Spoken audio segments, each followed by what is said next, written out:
Welcome to Hero Club. I'm Nick Williams. And I'm George Primavera. George and I started playing Dungeons & Dragons with our buddies in college, and we haven't stopped since. Even when we lived on opposite coasts, I would Skype in George on the TV in the living room of my apartment, while I would DM from the floor of my bathroom so as not to wake up my roommate. When I finally came out to Los Angeles, we started playing with our friends right away. And when we'd inevitably tell other people about the ultimate betrayals and daring heroics that happened in our games, we realized that they were just hearing a jumbled mess instead of the cinematic blockbuster memories that were in our heads. We wanted to show people how fun and immersive D&D can be, especially those who had never played. And to do that, we record a full game like normal around the table and then painstakingly cut it down from 4 hours to a clean, math-free episode, so you can experience our memories the way we do. Just like in a real game, nothing is ever written or planned out ahead of time with the players. The only things we add are music and sound effects. I am the Dungeon Master. I build the world and the framework for an adventure. The players, like Nick, must then journey through the obstacles I set before them, rolling a 20-sided die and adding character-specific bonuses to see if they succeed. If they beat the number I have in my head, then their action is successful. If not, it is a failure, and there may be consequences. We try to follow the rules of Dungeons & Dragons 5th edition as close as we can, but as the Dungeon Master, what I say goes, and there are some things I like to do differently. Each season is its own contained story, so find one that sounds interesting to you and start from the top. And hey, welcome to the club.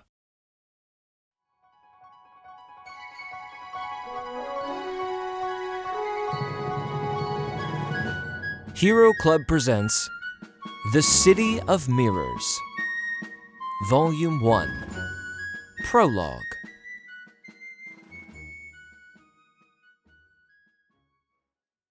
The year is 1909. We open on Bravegate Manor, a resplendent mansion with extensive and well-kept grounds, a peacock or two strolling about lazily in the dawn's early mist.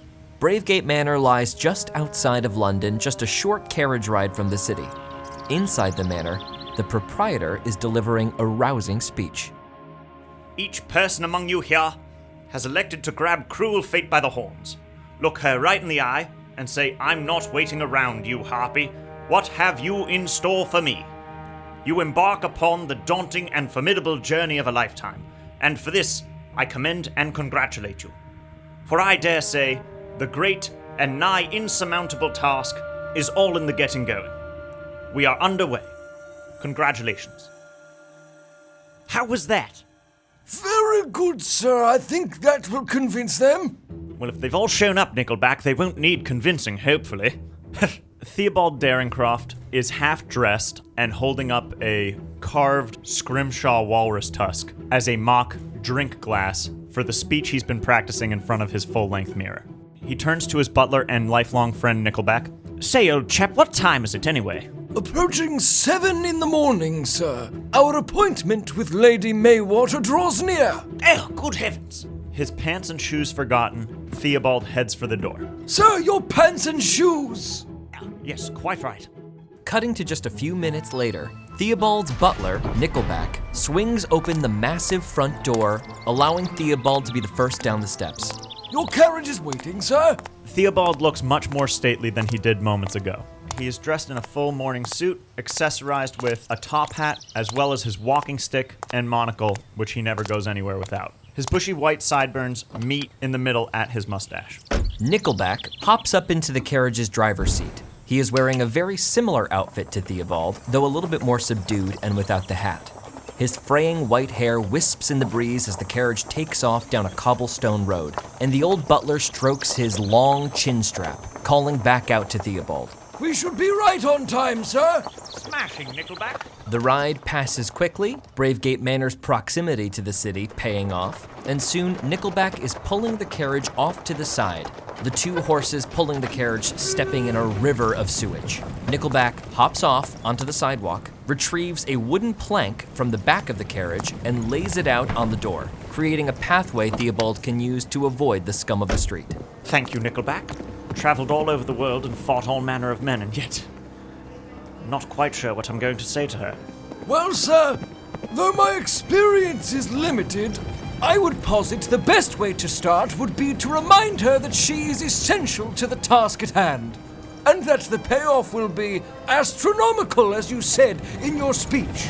The crow's feet at the ends of Theobald's eyes crinkle as he smiles at his old friend. Sound advice as ever, Nickelback. You know what they say, logic is king.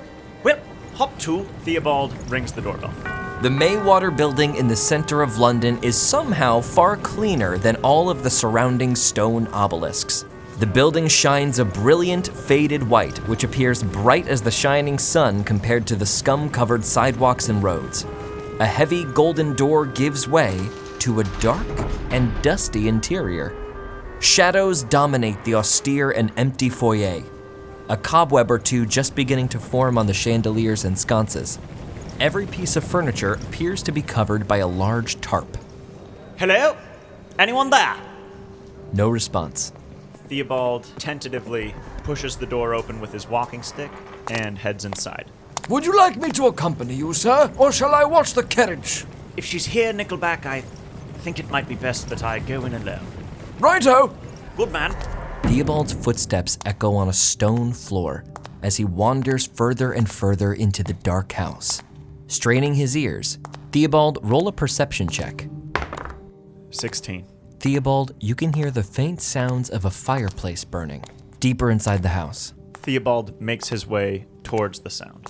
Passing 3 separate empty rooms, one a dining room, one a piano room, and one a kind of miniature museum with all Celtic artifacts and symbology.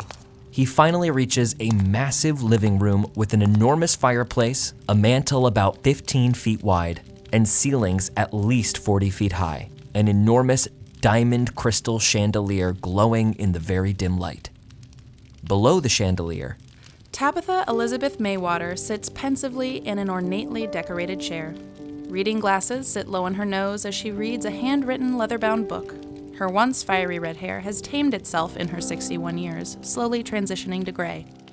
Her most defining feature, however, is her heterochromatic gaze, one eye brown, the other hazel. She's wearing simple beige linen pants cinched with a belt and a long-sleeved white blouse. Theobald all but rips his hat off his head.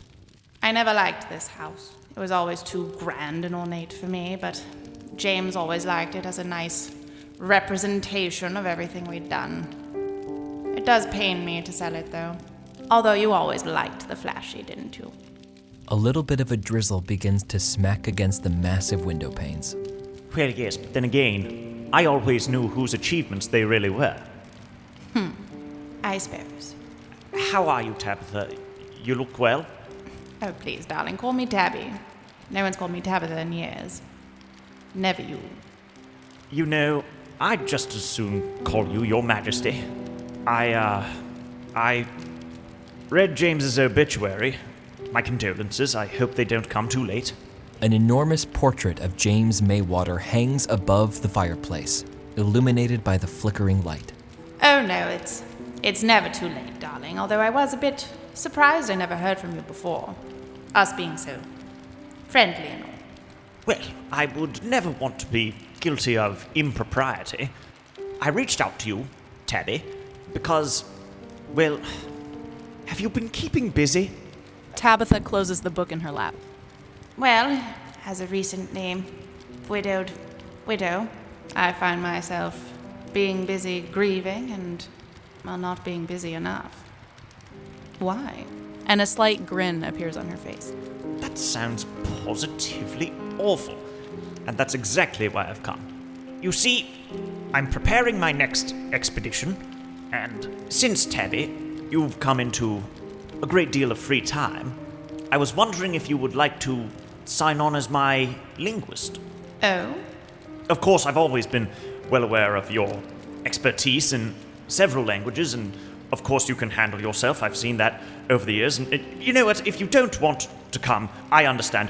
I'm sure that I can find a number of other interested parties, and if you don't want... Well, that all sounds very well and good, but why a linguist? Well, are you familiar with the legend of the City of Mirrors? At this, Tabitha's smile drops. I've heard of it, yes. You're not going to tell me you're looking for another lost city, are you? Well, I'm quite afraid I am. You see, I've recently come into an artifact, the dealer of which insists is from the very same city. Now, I don't know about all that, but it did get me thinking, so I did some research. The city of mirrors is said to be a veritable paradise, like a Xanadu or a Shangri-La or a... Atlantis? Oh, don't start, Tabby. The most comparisons drawn between the City of Mirrors and any known or imagined paradise is the Garden of Eden. A tangible paradise whose inhabitants are long dead and whose location remains unknown to the world. The story goes, wherever it is, a great threat appeared in the city, driving out its inhabitants. And though they escaped, when the inhabitants of the City of Mirrors returned, they were lost in the catacombs of a great mountain. As Adam and Eve were cast from the garden and forbidden to return, so too were the citizens. Now, the City of Mirrors lies untouched, just waiting to be discovered. And I've got an idea of where to start. So what do you say?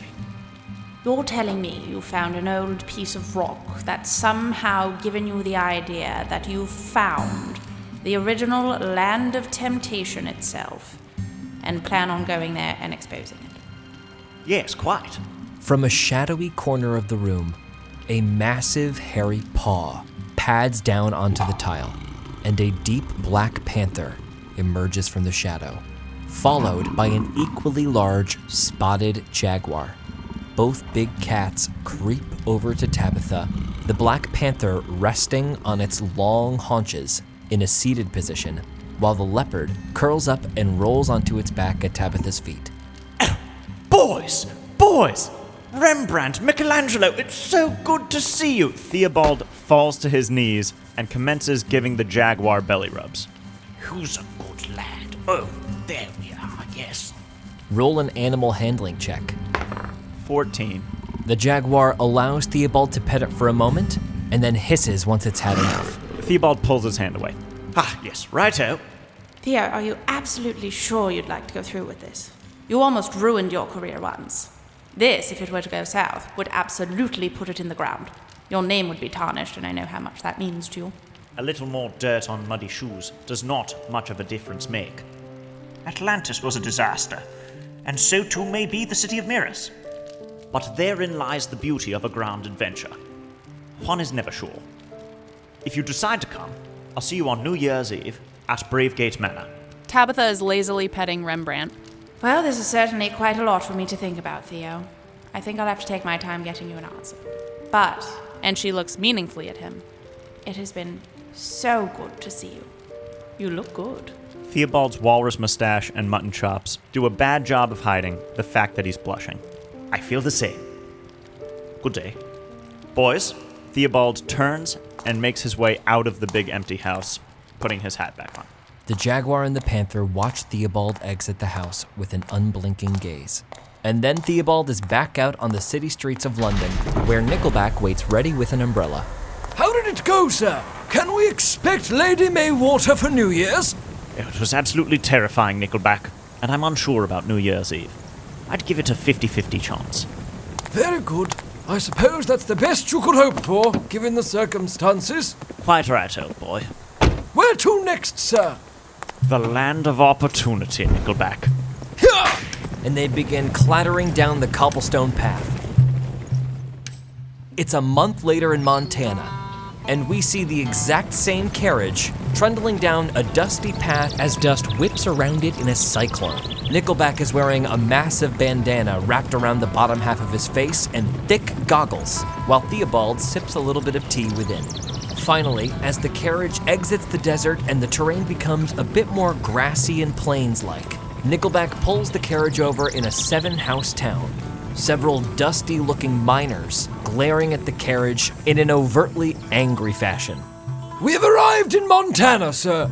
Splendid! Theobald throws open the carriage door and hops out wearing a white linen suit and an extra fine Panama hat. Good day to you, gentlemen.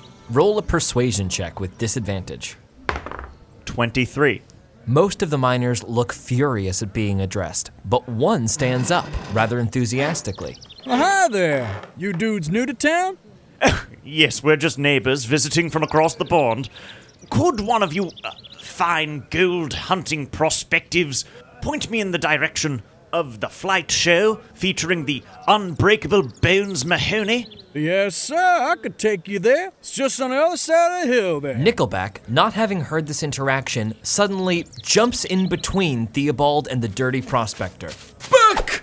Back, vagrant! No, Unhand Sir Nickelback. Daringcroft! He was not accosting me, he was about to guide us to the unbreakable Bones Mahoney. I'm so sorry, my lad, you'll have to forgive my butler's zeal. Oh, I forgive you, Zeal. Never mind. Onward! A short 10-minute walk to the other side of the hill reveals a massive, sprawling circus. A large sign over the entrance reads, "The Brothers Soup present a Wild West Spectacular."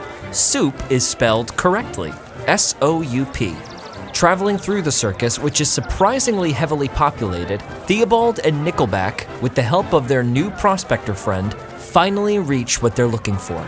A wooden sign, painted with the words, "The Unbreakable Bones Mahoney," stands in front of a large green field, upon which a rickety-looking airplane sits idle. Already, people have begun to gather up in wooden bleachers, awaiting the flight show. Theobald excitedly grabs Nickelback's arm. There it is, Nickelback, there it is. That's the machine I told you about. There is no chance on this earth that will fly, sir. It is so heavy looking. Well, Nickelback, you also said my submersible would sink, and it did, but the way that I wanted to. Theobald turns to the young man who guided them and hands him a handful of coins. Thank you so much, my lad. Oh, anytime. The man wanders away, gazing wide-eyed and wide-mouthed at his handful of gold. Hop to it, man. We've got to get there quickly if we want to get good seats. Theobald and Nickelback finally settle into the wooden bleachers, surrounded on all sides by the dirty citizens of the small Montana town. Nickelback sits on Theobald's left, and a 300-pound, heavily bearded man sits to his right. Theobald turns to the heavily bearded man. Can you believe it? A machine that can make man fly through the air. Nope. Suddenly, a very handsome-looking man jogs out to the plane and addresses the crowd. Oh, that's him, Nickelback. That's Bones Mahoney. Good afternoon, Pendleton, Montana. Bones Mahoney is a very tall, very broad man. Easily 6'5" and 275 pounds. He has a thick but neatly trimmed mustache that stands out against short 5 o'clock shadow. He has a razor-sharp jawline and a big white smile. He wears a hip-length flight jacket belted at the waist, trimmed with fur, over slacks and a neatly laundered undershirt. On top of his head, he wears a flight cap and goggles. Now what you see before you, Pendleton, is the height of aeronautic technology. How many amongst you would believe that a man the size of me could fly through the air with ease? No one raises their hands except for Theobald. That's what I thought. Not a one believes. Nickelback, did he not see my hand? Shh. And yet, by the end of today, I will make a believer out of every single one of you. Behold, daredevilry, the likes of which you have never seen, by the great unbreakable Bones Mahoney. A polite applause follows. Unsatisfied with the applause, Bones tries again. The unbreakable Bones Mahoney! Roll a performance check. 4. The applause is worse than before. Theobald applauds vigorously. I'll give these stupid hicks a show they won't believe. Bones pulls his goggles down and straps his hat tight, before making one last grand flourish and jumping into the cockpit of his plane. Emblazoned across the side of the plane is the name Lucille in gold lettering. The rest of the plane is a bright red crimson, with stark white accents. Daniel, if you please. Daniel jogs over to the plane, throws the propeller into motion, and the plane begins to hum. Bones gives one more wave to the crowd and takes off into the air. Bones, roll a flight check. 20. The plane takes off after wobbling just a little bit and shoots into the sky, shocking the crowd. The crowd on the bleachers begins to applaud thunderously. Bones banks Lucille around and comes back for a flyby, doing a barrel roll as he does. Roll a flight check. 25. The barrel roll whips up a big cloud of dust, causing everyone to grab at their hats, but they all laugh as the plane shoots past them. Everyone is on their feet now. This time, instead of banking to come back around, Bones does a full flip. Roll another flight check. 25. A perfectly executed flip once again gets the crowd riled. Bones now goes for his big finale, two attendants begin to wheel out what looks like a parade float into the middle of the open field. As it finally reaches its location, Bones begins to bank the plane around, far away in the sky, and the two attendants light a massive wooden ring on fire. Bones makes for the ring, attempting to fly through flawlessly. Roll a flight check. 13. The plane flies through the rings, everything appears fine, and then everyone realizes that both wings of the plane have caught fire. Oh no, no, no, no, no, no, no, no, no, no! Bones, make a flight check for the emergency landing. 10. The fiery plane begins to descend closer and closer to the ground, and then just as it appears it's about to land on its two small wheels, the front propeller catches the ground and sends the entire plane into a crazy spiral.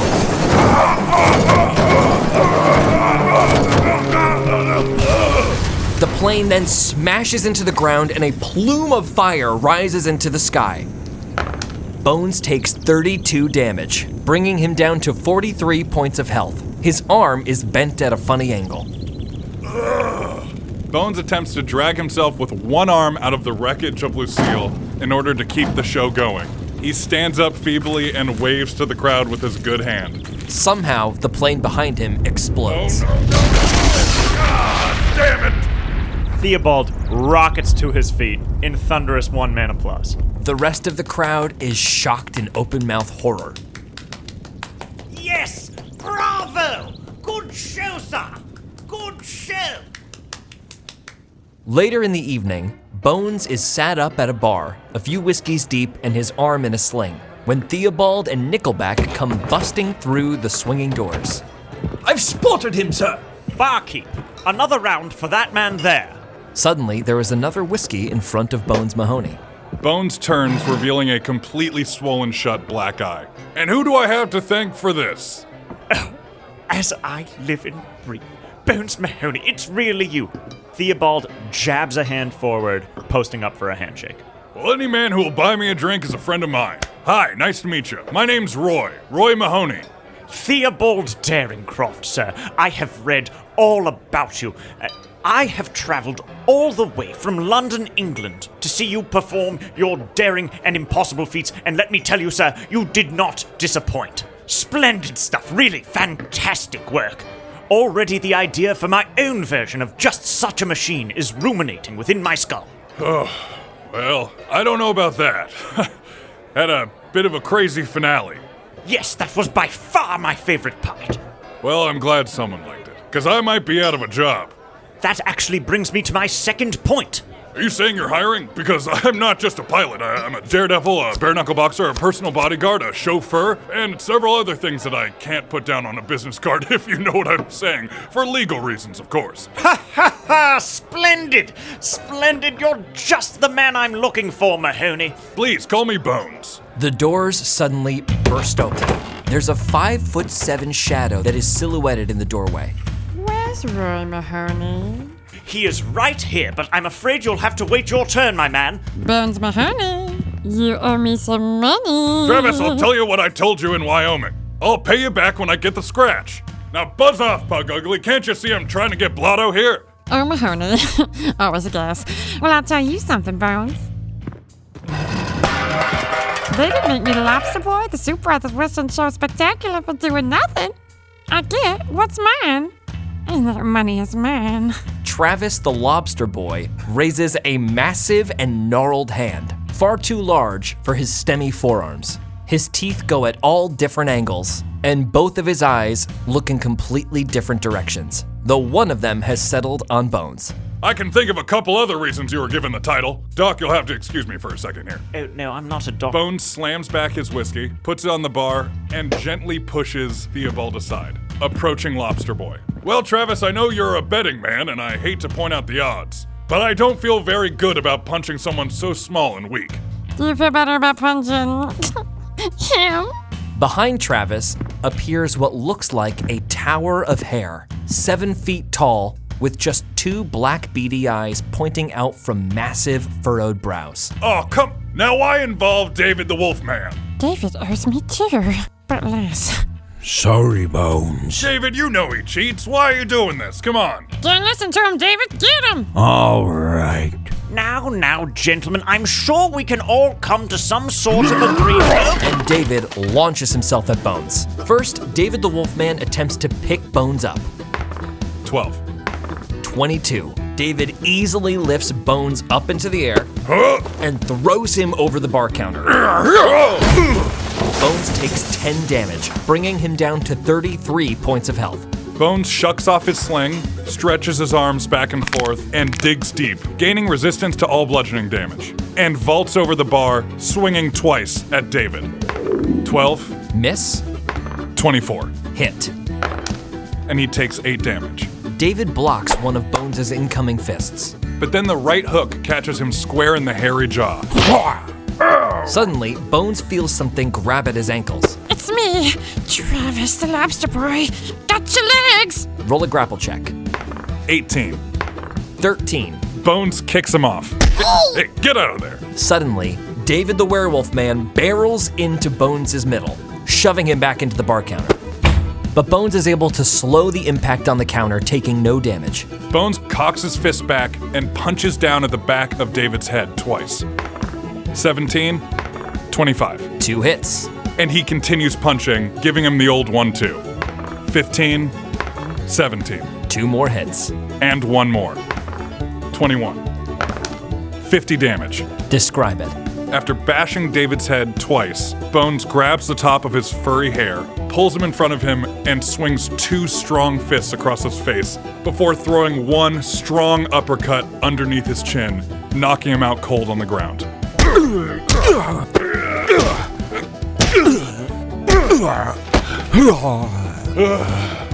Oh shit! Travis the Lobster Boy scrab-doodles away. I'll get you next time, Bones Mahoney. Theobald adjusts his monocle, riveted by what's going on in front of him. And when I do, I'll cut some daylight into you. Bones kicks Travis in the ass, pushing him towards the door. He falls face first into the mud. I said, buzz off! Bones turns back towards Theobald. Splendid job. Good show, Mr. Mahoney. I'm sorry about that. I'm so embarrassed. You were in the middle of offering me a job. Yes, I certainly was. I am willing to pay you, sir, in gold, the equivalent of $20 American a day, to sign on as a pilot and, should occasion call for it, for your, pugilistic expertise. And that's not all.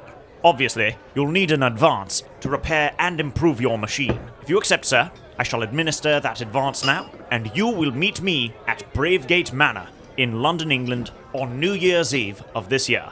What do you say? And Theobald holds out his hand. Well, hell, I say next drink's on me. And Bones takes his hand and shakes it vigorously. A bartender puts 2 whiskey shots down in front of Bones and Theobald. See you in 5 months, my boy. And Theobald and Bones clink glasses and down them in one shot. 2 months later, we are in Siberia.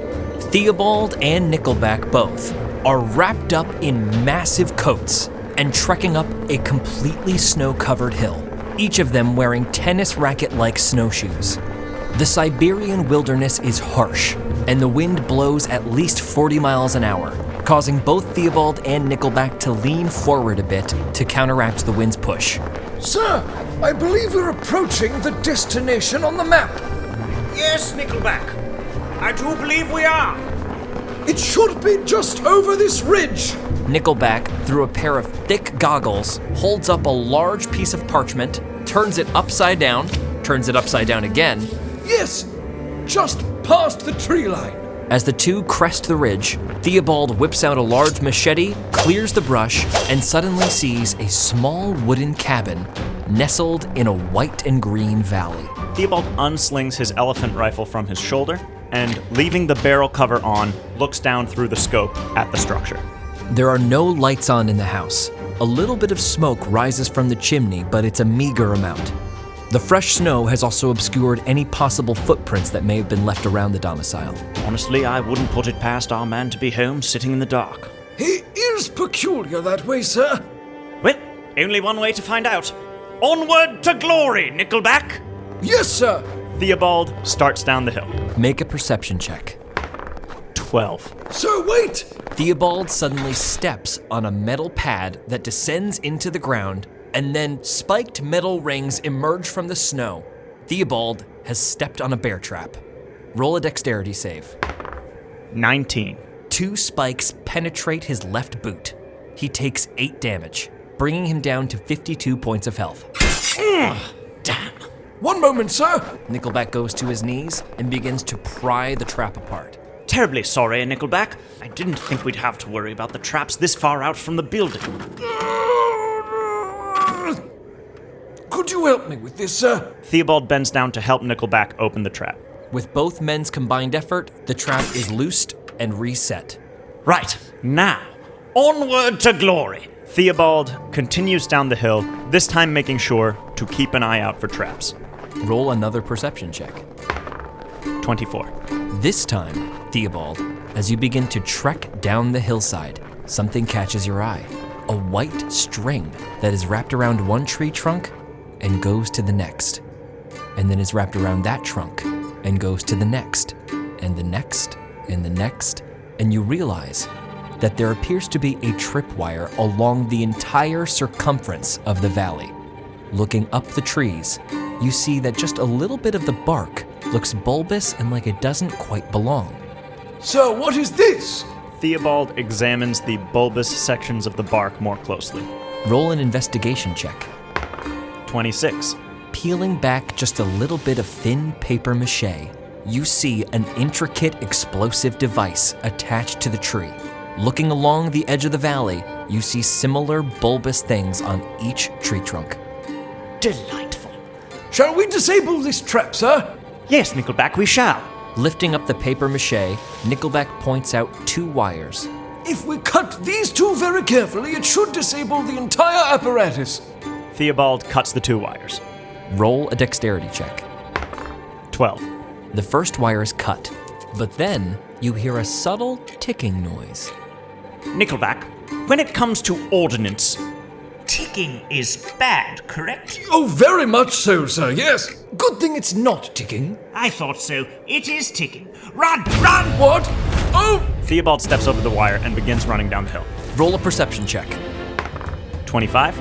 As Theobald sprints down the hill, he sees little protrusions where the snow is raised and avoids where he knows bear traps are hidden all over the field.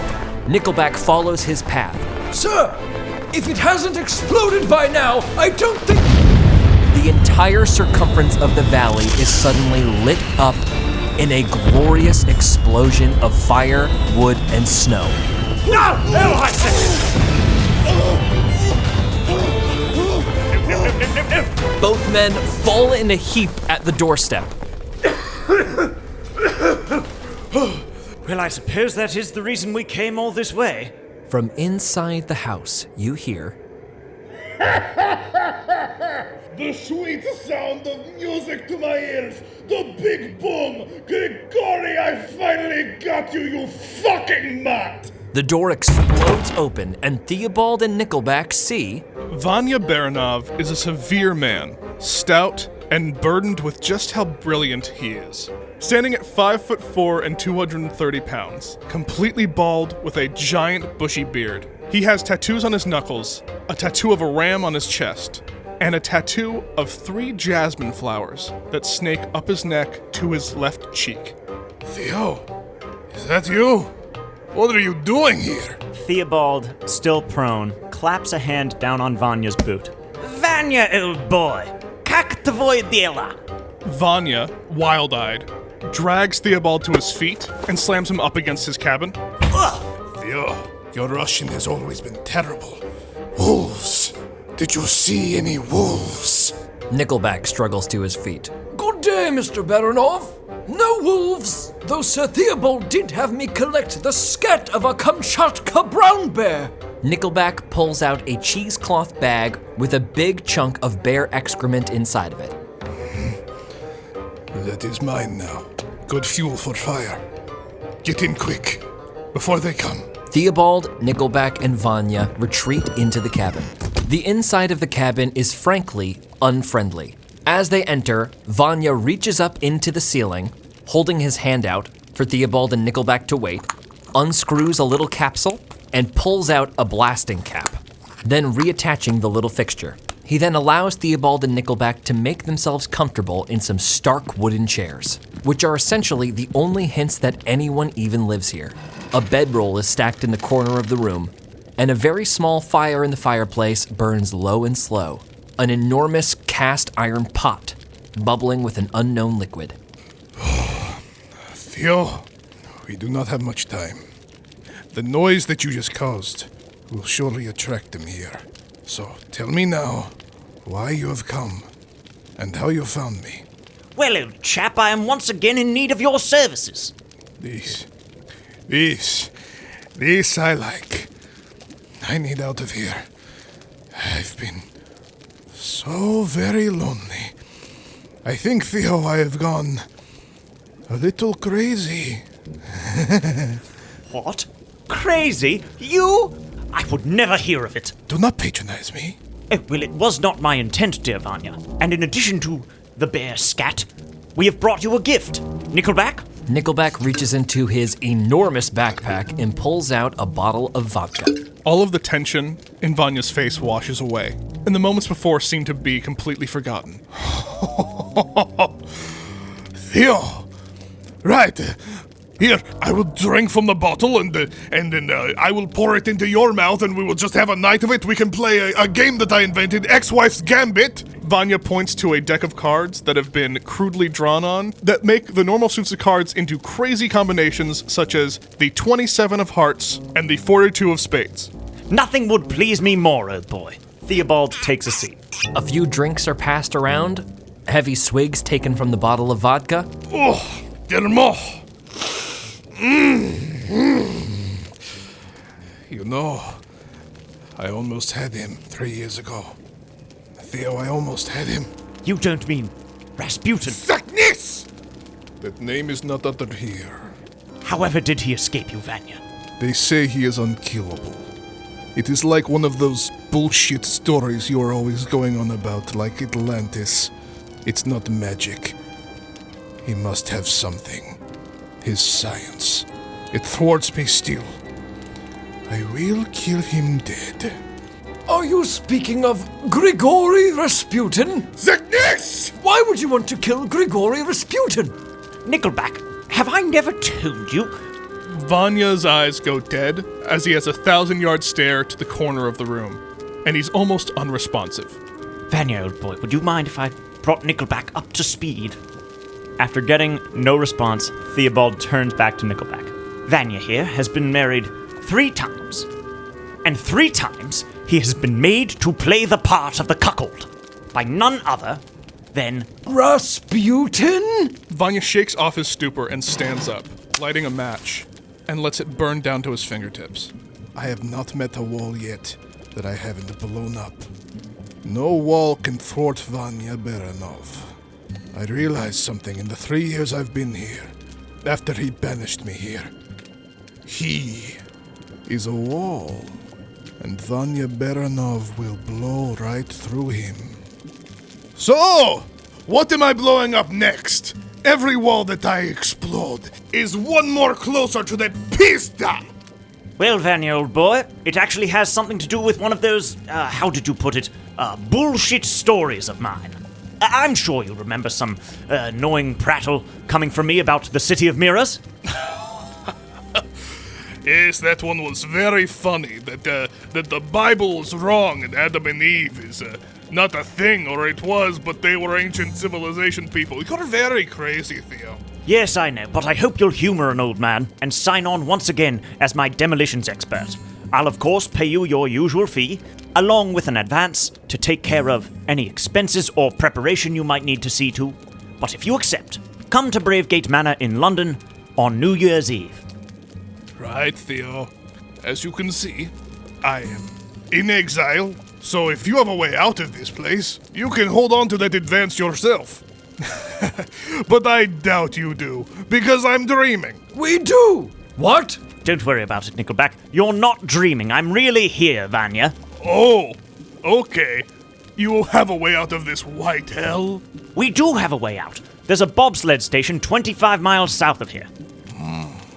Wouldn't it be nice to just walk out 25 miles without all the fucking wolves? How did you get around the wolves, Theo? Well, we haven't seen any yet. Theobald gestures to his rifle leaning against the wall. But I have taken precautions. Vanya, you feel something in the pit of your stomach. And you know, just because you just know, they're back. We are not dreaming. Dreams are a safe place. And you fucked up my entire perimeter trap! They're coming! Grigori is coming. Theobald grabs his rifle and turns to Vanya. Terribly sorry, old boy. Which is the best window? That one! Splendid! Theobald pulls off the barrel cover and takes position. Looking out the window, you see one massive gray wolf sitting at the crest of the ruined hilltop, splinters of wood strewn across the snow. And then, out from the forested wreckage, emerge 30 more wolves. Theobald shoulders his rifle and looks through the scope. Just let me know when you're ready, old chap. Vanya takes the bottle of vodka, shoves a rag in, and lights it. When you see the boom, fire. Vanya opens the door. The big wolf atop the hill pads forward a few steps, seeing his mark. Vanya licks his pinky and lifts it up to the wind and begins to calculate the distance. He mutters under his breath. 38 degrees north, south. All right. I got you, you son of a bitch. Vanya, without much strength or dexterity, but a brilliant mind of knowing exactly the arc at which to throw his grenade, lobs a Molotov cocktail directly at Grigori the wolf. Botch. The bottle sails through the air, and then an air current creates a bit more resistance than Vanya anticipated, and the Molotov cocktail shatters in the snow 30 feet short of the massive wolf. Pista! Theobald has one of the smaller wolves in his sights already and fires. 27. One of the wolves drops into the snow. Theobald resets, this time aiming at the larger wolf. He fires again. 19. Hit. Roll damage. 20 damage. The bullet slams into the wolf's hindquarters, and it gives a howl to the sky, and wolves begin to stream down the snow-covered hill. As the wolves stream down the hill, the bear traps begin to trigger, and 6 wolves are immediately caught in the cleaving metal jaws. Vanya pulls off a tarp covering a footlocker that he opens and pulls out 3 improvised explosives, some filled with manure he made himself, some filled with alcohol he fermented himself, and lobs all 3 of them at Grigori. 19, 25. All 3 bottles impact within proximity of Grigori. Roll damage. 25. The first bottle explodes just to the left of Grigori, searing his side. The wolf does not break stride. The second bottle, just in front of Grigori, burning the entire front of his body. The wolf stumbles, tumbling a bit through the snow as it jumps through a wall of fire. And then the third bottle impacts directly on Grigori's back, lighting his tail aflame. The wolf is still charging. Eat my scorching shit! I say, good shot, Vanya. Theobald takes aim at the giant wolf and fires. 10. Miss. Blast. He tries again. 13. Hit. Roll damage. 19 damage. Describe it. Theobald inhales deeply and exhales slowly, and then lines up his monocled eye with the scope. He waits until the wolf is about to lunge, filling his entire view down the sight, and then pulls the trigger. The wolf slams into the ground and slides right to Vanya's feet. All of the other wolves suddenly back up, trying to turn on the brakes, so to speak, down this hill, and begin to take off back up into the hills, tails between their legs. Ha ha! Yes! Flee! Flee, you blackguards! After the wolves disappear over the crest of the hill, Vanya returns inside the house, holding Grigori the wolf by the scruff of the neck. The big dog is completely limp.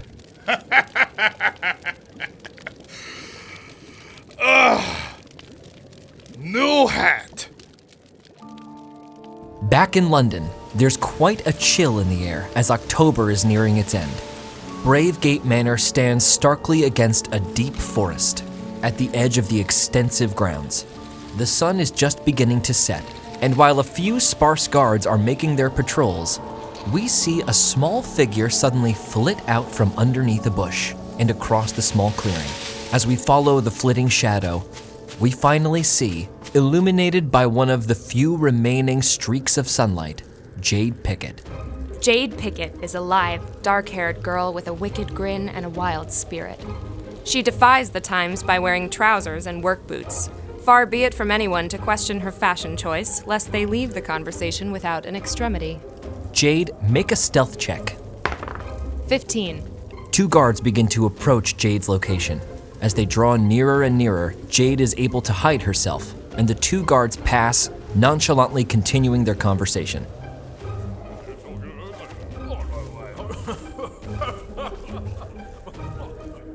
Jade darts over to the stone wall where Ivy climbs up and starts her ascent. Make an athletics check. 16. With a little bit of difficulty, the handholds few and far between, Jade begins to climb over the tall stone wall, reaches the top, and then plops down. Roll a stealth check. 28. Her landing is completely silent, and she seems to have dropped over on the other side of the wall just in between some of the guards' patrols. The line to the house is completely clear. Jade runs toward the window she saw from behind the wall and starts climbing. The window is locked. Jade pulls out her lock-picking kit and gets to work. Roll a check with your thieves' tools. 16. Jade gets to work trying to jimmy the lock to the window. 2 flashlight beams suddenly poke out from around the corner, and Jade knows that her time is limited, and then suddenly the window clicks open and swings into the mansion. Jade peeks around inside before she jumps in. Roll a perception check. 20. Jade sees a guard sleeping in a chair just next to the window. His snores are loud and echo in the cavernous house. Jade jumps over the windowsill and sneaks by the guard into the hallway. Jade moves silently through the house, the beams of light illuminating nothing but the wall outside. Jade, as you creep down the hallway, you see several very intricate-looking vases, portraits, and artifacts, all displayed on Greco-Roman pedestals. While all of these items look valuable, none of them look like the object that you are here to find, an enormous sapphire that is said to contain a storm within it. Creeping further and further down the hall, you suddenly reach a point where there is a score of doors, all closed, on either side of the hallway. Roll an investigation check. 19. And roll an insight check. 7. You see 2 doors that appear to be very heavy and ornate. One is carved out of a thick mahogany, while the other appears almost metallic, the rose gold finish reflecting a pink light onto the floor. Jade goes to open the mahogany door. Roll a stealth check. 23. The door again completely silently moves open, and Jade, you begin to hear breathing. Roll a perception check. Nat 20. You recognize the breathing before you even see the figure, but your eyes confirm what your ears hear. A massive guard dog sleeping on a very cushioned bed, a thick, gristly bone next to it. Jade slowly creeps up to the bone. She reaches for it. Make a sleight of hand check. Botch. Jade lets her hand get a little bit too close to the dog's nose, and the dog suddenly sniffs inward, its eyes open, and then it sits up. Make an animal handling check. 12. The dog begins to growl low. Jade's hand has frozen just over the bone. Jade starts growling back at the dog. Roll an intimidation check. 15. And roll an animal handling check. 14. The dog doesn't stop growling, but does back up a few steps as it stands up. Jade starts humming a lullaby while she swaps the bone for a piece of dried meat hiding in her pocket. Roll a sleight of hand check. 30. Suddenly, Jade is holding the gristly bone, and there is a piece of dried meat at the dog's feet. The dog, curious at the humming, stops growling, and then suddenly looks down, sees the dried meat, and is joyfully occupied. The dog retreats to the corner and begins to hork down its meal. Jade scans the room. Roll a perception check. 7. You don't see anything of note in this room, but you do hear a faint jingling as the dog chokes for a moment on its meal. Jade follows the sound of the jingling and sees keys dangling from the dog's collar. Jade ever so gently goes to unclasp the dog's collar. Roll a sleight of hand check. 17. And the collar comes off. The dog still distracted by its meal. The keys are also finished with a rose gold. Jade quietly leaves the room, placing the bone down on the floor before she leaves. And she turns around, and suddenly there is a man right behind her. All right, Fluffy, I got your sausage. Who are you? Your worst nightmare. Jade takes one of the small knives from her waist belt and stabs it into the man's leg. Roll attack. 25. Hit. Roll damage. 8. The man's cries echo along the hallways. Jade sprints past the man and quickly jams the key into the second door. The man tries to grab her as she passes him. Nat 20. Jade trips up before she can get to the rose gold door. Not so fast. Boys! More footsteps begin to reverberate along the hallway. Jade pulls out another small knife and stabs the man in the wrist where he's holding her. Roll an attack. 10. Hit. Roll damage. 9. The knife enters the man's wrist. He jerks backward and accidentally smacks his head on the back door. And then drops. She then attempts to run behind the nearest small statue and hide. Jade, make a stealth check to hide behind the statue. 23. 2 pairs of boot steps suddenly clamber down the hallway. Derek? Oh, look, somebody stabbed him. Well, they can't have gone far. Get him in the chair and then we'll find the bastard. The mahogany door closes behind the men as they try to bind the wounds of the unconscious man. Jade is alone in the hallway, but her time is limited. Jade runs to the metal door and tries the key. Roll a perception check. 20. The lock clicks, the door swings open, but as soon as it does, a little silvery glint catches Jade's eye, and she sees that there is a tripwire just past the door. Jade flips over the tripwire. Roll an acrobatics check. 17. With a flourish, Jade lands in the room, and the door closes behind her. And in a beautiful glass jewel case is the sapphire that she came here to retrieve. There's almost nothing else in the room, however. It's almost too easy. Jade, roll another perception check. 15. Your keen eye suddenly catches on the floor that some of the tiles appear to be just a little bit raised. They're dispersed randomly. Jade is careful to step around the tiles as she approaches the sapphire. As you stare at the sapphire, you can see within it what looks like a lightning strike frozen in time, an almost holographic-like picture within. It's beautiful, and certainly worth an enormous sum. Jade pulls out a small knife from her toolkit and goes to cut a circular hole in the case. Roll a sleight of hand check. 22. It takes a moment, and then Jade cuts a perfect circle in the glass's side, and with a small, soft plop, it falls into her hand. God, I'm good. Jade takes a small metal rod from her kit and reaches in to touch the sapphire. The metal rod gives a little ding as it taps the gem, but nothing else happens. Jade sticks her hand in and tries to take the sapphire. And as she grabs it, a pressurized pad sinks into the pedestal, and then a brutally loud analog alarm starts ringing throughout the entire house. Jade attempts to run out of the door and hide behind the same statue she was hiding behind before. The door opens, she ends up in the hallway, she hears thunderous footsteps coming down the hallway. Roll a stealth check. 22. 10 shouting men stream past her into the rose gold room, shouting as they realize that the sapphire is gone. Soon, all of them are now clambering out of the room and splitting up, diverging down both ends of the hallway. Jade is very soon alone, though once in a while a guard will sprint past. Jade waits till the coast is clear, then makes her way to the same room she entered. The window is still open, though the sleeping guard is no longer there. Jade runs over and climbs up to the window. There is one guard keeping watch very intently at the house, flitting his flashlight from window to window. Roll a stealth check. 20. Jade is illuminated by a flashlight. Over here! Jade quickly pulls out a knife from her waistband and shoots it at the man's neck. Roll an attack. 17. Roll damage. 8. The knife enters, the guard drops the flashlight on the ground and goes to hold the wound on his neck. Jade jumps out the window and runs across the lawn to the stone wall. Roll an athletics check. 3. Jade is unable to get over the wall, slipping back down to the grass as a piece of ivy peels off. Roll one more athletics check.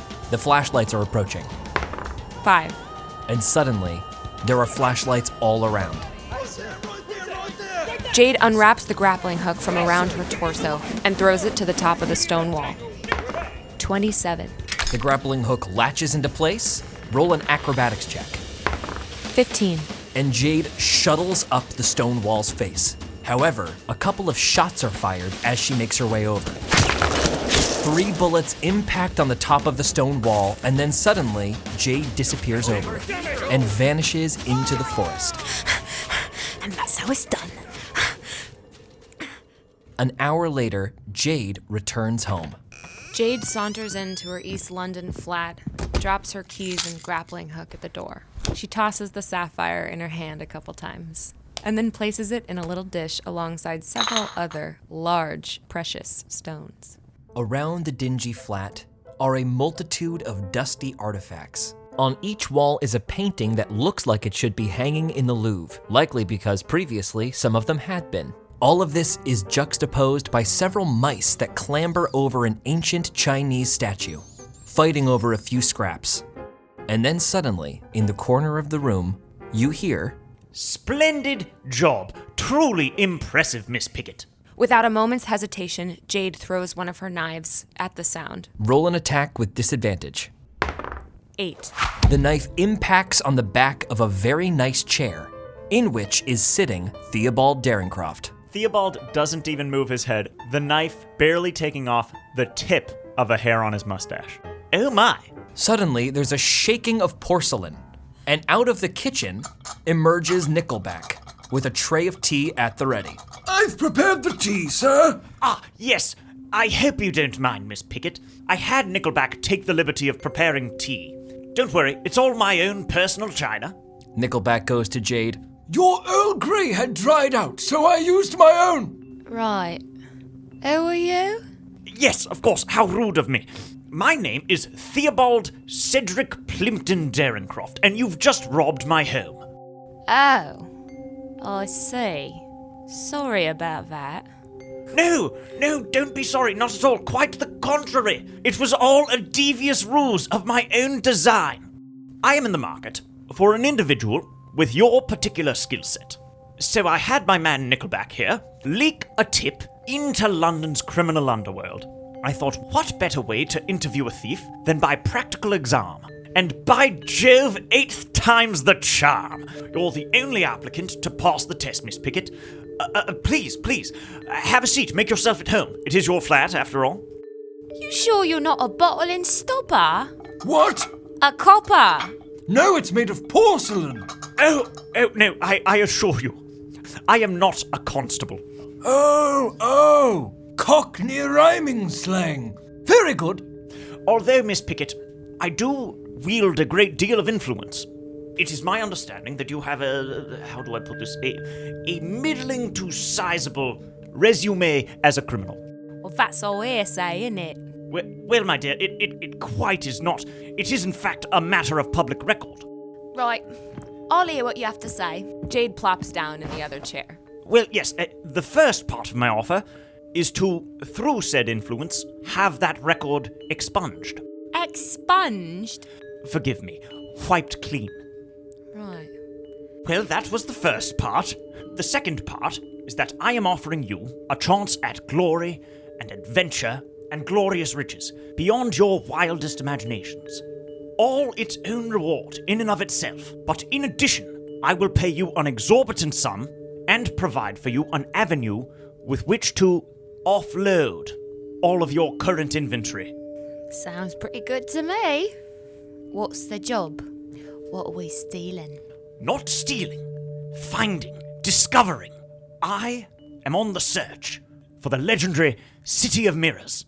City of what?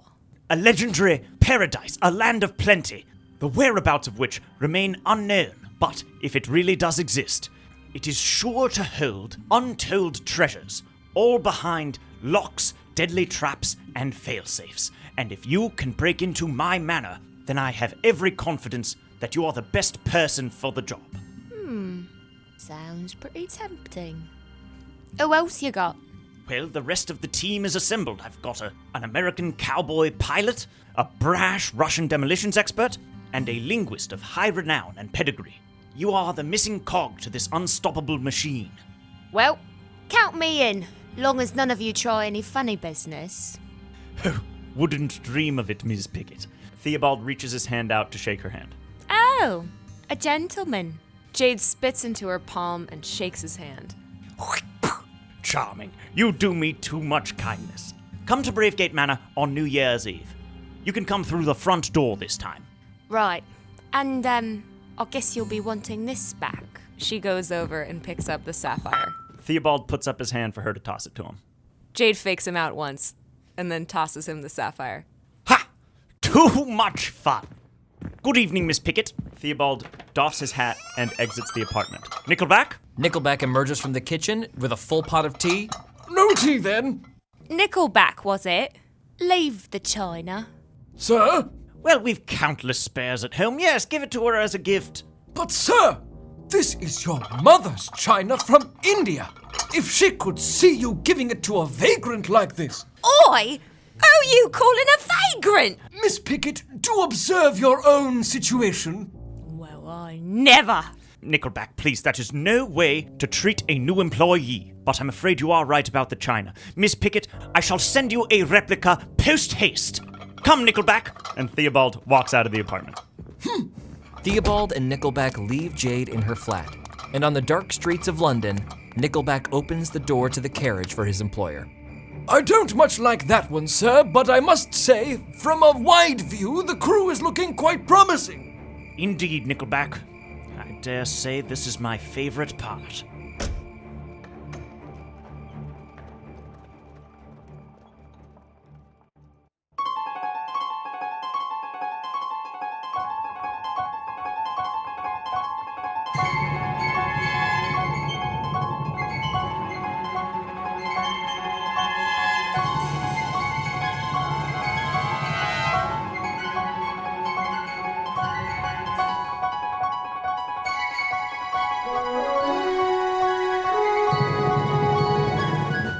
This has been a Hero Club production, produced by Nick Williams, George Primavera, and Jack Quaid, with associate producers Marty Abbe-Schneider and Dylan McCollum. Voice acting by George Primavera, Nick Williams, Marty Abbe-Schneider, Dylan McCollum, Lelia Symington, Hannah Fagerbakke, Clay Westman, Erin Rice-Carlson, Benjamin Watts, Matthew McCollum, Adam Rice-Carlson, and Paolo Perez. The City of Mirrors Overture composed and produced by Matthew McCollum. Special thanks to Kevin MacLeod, Ben Doyle, and Matthew McCollum for their amazing music, Mage Hand Press for their genius D&D 5th edition homebrew, Marty Abbe-Schneider for his incredible artwork, and Ali Catanese, our hero.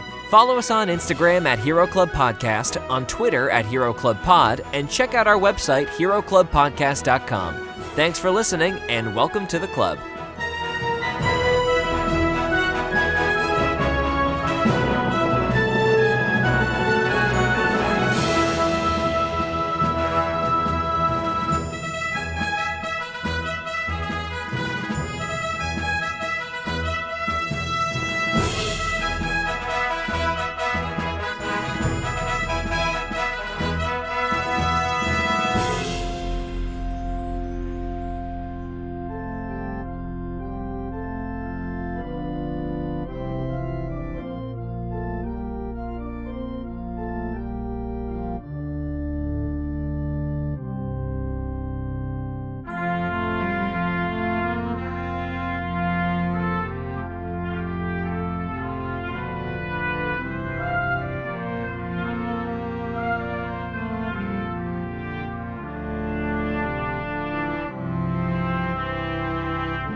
Spider-Man.